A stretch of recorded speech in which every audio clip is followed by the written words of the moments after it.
For the first time ever, Ohio State's men's lacrosse team captured the Big Ten Tourney Championship. They topped Maryland 14-10 Saturday night in Ann Arbor. The win came in the aftermath of the school's first ever conference regular season title. Goalie Caleb Fyock, the most outstanding player. He tied a career high with 19 saves.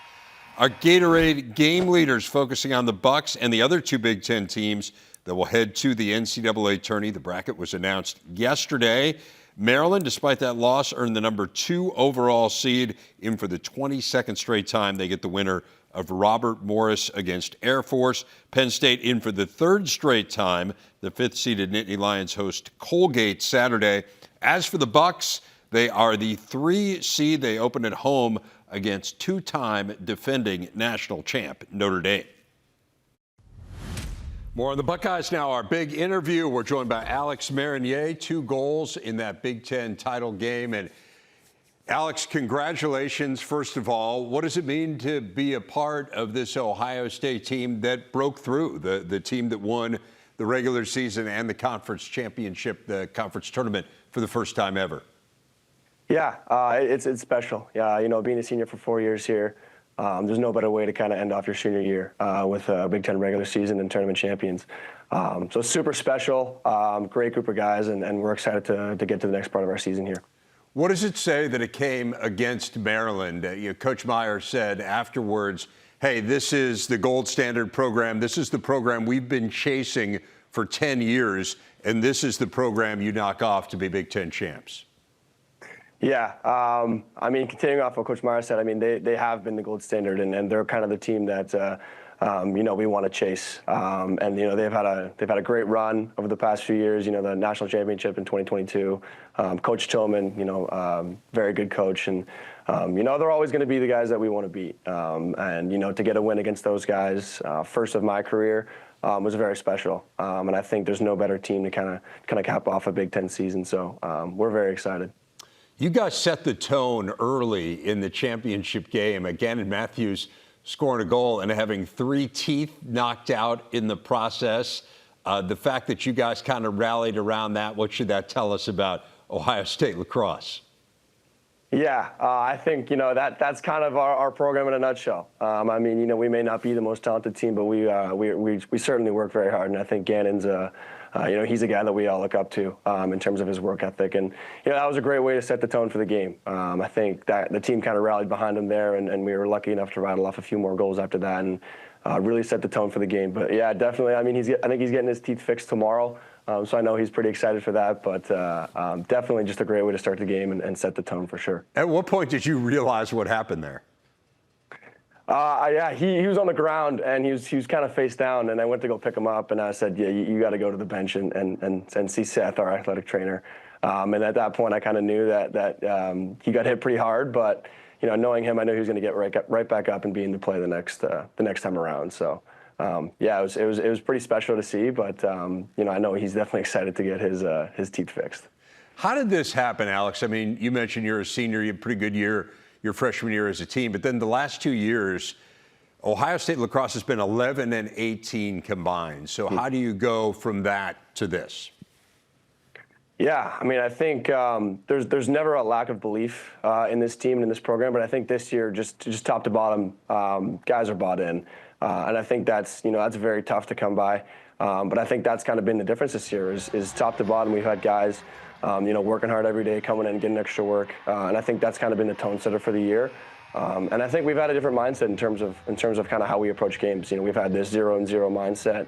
You know, we lost our first game of the year, and that's kind of how we've been, the mindset that we've been playing with. You know, we're a team that lost our first game of the year, and that's kind of the approach we take to every work week, and every week we come to prepare with that same mindset. For you personally, you switched positions midway through your college career. You were more of a defensive player in those first couple years, and now you're an attacking player. What went into that move? Yeah, my first 2 years, I played long pole, played close T, a little bit of LSM as well. But just, I guess my box background, when I went back home to Canada and played box lacrosse, had a good year there on offense. And me and Coach Myers realized that there may be potential there to make the switch for offense. And I started as more of a ball-carrying midfielder, but quickly switched out of that and kind of shifted more into this off-ball attackman role. So I think, credit goes to the coach for realizing the potentials there, and credit goes to my teammates for allowing me to have success. And, all credit goes to those guys as well. You mentioned you are Canadian, grew up in Ontario. I know early on you were quite a hockey player. What made you decide to focus on lacrosse as your main sport? Yeah, minor hockey in Ontario is huge. I think, a lot of guys play both, they tend to play both hockey and lacrosse. And around that, 11, 12, 13-year-old age, you kind of got to make the decision whether you want to do one or the other. Fortunately, I was better at lacrosse. There's more opportunities in lacrosse. So I kind of chose to take that path early in my career. But having the ability to play hockey in the off season was huge. Keep me in shape. Gave me a great group of friends that I still hang out with today. So just super grateful to be able to play both sports. So you still play? Like when you go home, you lace up the skates and play hockey? I haven't in a few years, just for the risk of injury. But maybe this summer, once my career is over, I'll lace them up again. Pretty excited for that, but we'll see for sure. You mentioned the end of your career coming up here, and we'll talk about the NCAA tournament and what's ahead, but you majored in finance and real estate. So what's the goal once lacrosse has ended for you? Yeah, so I'm currently accepted to grad school for my MBA back home, so I'll be doing that for 2.5 years. And nice. After that, so excited for that. I'll be able to play lacrosse there as well, just in the Canadian League. So that's kind of the plan for the next 2.5 years, and hopefully break into the commercial real estate industry once that's over. Well, before that, you got this NCAA tournament, and you guys are the number 4 seed, as we talked about, which is really impressive. You open up with Notre Dame, and this is a team that you played a couple months ago. You beat them narrowly. You rallied late in the game to win. What did you learn in that game against the Irish that you can carry forward to this game on Sunday? Yeah. Well, first of all, it's great to have a home game. It's great to be able to play in front of Buckeye Nation, in front of our friends and family. This Notre Dame team, they're 2-time defending national champions. They know how to get it done in May. First time around, obviously great to get the win, but we know we can play cleaner. And we'll look back at that film and we'll learn a lot about ourselves. And there's no doubt that Coach Myers will have a great plan for us to attack it on Sunday. They were a Final Four team last year. Notre Dame was. You beat them. You beat Maryland the other day. They were a Final Four team last year. In fact, you've beaten all 4 of the teams that were in the Final Four a season ago. You beat every team in the Big Ten. How much do you guys talk about? I mean, you line all that up and you look at 14-2 and say, why can't Ohio State win the national championship? How much do you guys talk about that possibility? Yeah, I think one thing that this team does different is that we do a really good job of blocking out the noise. I talked about kind of that 0-0 mindset, and I think that's the same mindset we've had all year, and the same one we're going to go into this week. We're 14-2, but at the start of the day, or at the end of the day, going into the NCAA tournament, everybody's 0-0. And at this point of the year, I think it's really important because everybody can kind of beat everybody. So to have that mindset and to have that kind of next play mentality is huge for this team, and I think that's been a very big driver of our success this year. It does feel like you've turned the corner to a certain extent, regardless of what happens here in the NCAA tournament, that Ohio State lacrosse is now seen as a program that can win the regular season as you did.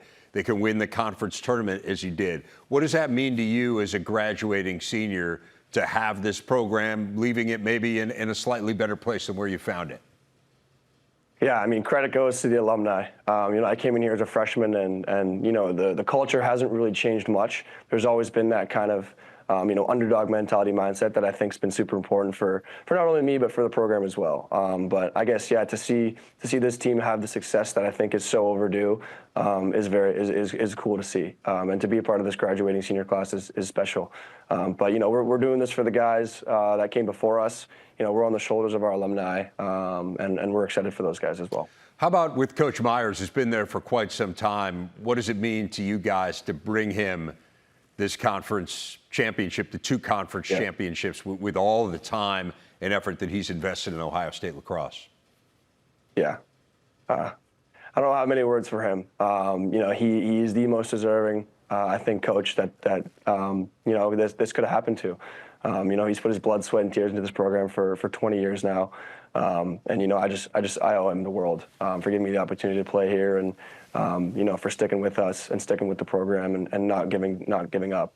I think there's a lot of times when coaches can kind of hang it up or whatnot, but he's a guy that will always come in with the mentality of that next play mentality, and I'm sure we'll see that from him this week. And there's nobody more deserving than Coach Myers. Well, this has been a really cool story to follow here, Alex, and looking forward to seeing this next chapter here and what's ahead for Ohio State lacrosse in the NCAA tournament, again starting Sunday at home against Notre Dame. Alex Marinier, congratulations on all your success this year, and best of luck here in the tournament and going forward. Awesome. Thank you very much. Appreciate it. On the women's side, 4 Big Ten teams are in the NCAA tourney. The bracket came out yesterday. The Big Ten regular season and conference tourney champ Northwestern is the 3 seed. The 8-time national champs open at home against either Michigan or Akron. Northwestern's been to the last 5 Final Fours. How about 15-time national champ Maryland? They are the 6th seed in this tournament, while Johns Hopkins got the 8th seed. Up next, we'll turn our attention to softball, the expansion of the Big Ten, netting the biggest traditional power in the country, how UCLA's storied history carries forward to the current program. Straight ahead.